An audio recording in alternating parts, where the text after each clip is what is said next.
యేసు రక్తమే జయం. పరిచర్య. Praise the lord.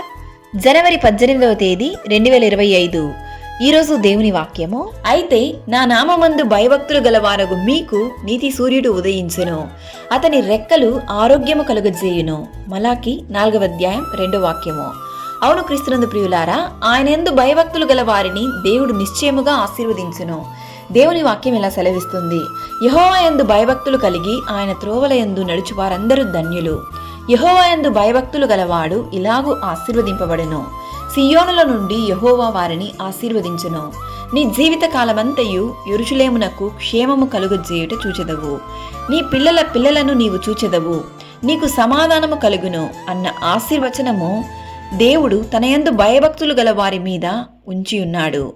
అవును క్రీస్తునందు ప్రియులారా, పిల్లలనేమి పెద్దలనేమి తన యందు భయభక్తులు గల వారిని యెహోవా నిశ్చయముగా ఆశీర్వదించును. నీతి సూర్యుడు వారిపై ఉదయించును. నిత్యము దేవుని సన్నిధిలో భయభక్తులు కలిగి ఉన్న వారికి ఆరోగ్య ప్రదాతలుగా దేవుడు ఉంచును. వారికి ఆరోగ్యము కలుగజేసి నిత్యము ఆయన సన్నిధిలో గంతులు వేయు అనుభవం అనగా సంతోషభరితులమైనటువంటి వారిగా చేయును. కావున దేవుని యందు విశ్వాసం, ఆయన యందు భయభక్తులు కలిగి జీవించుము. దేవుడు నిన్ను ఆశీర్వదించి దీవించును గాక.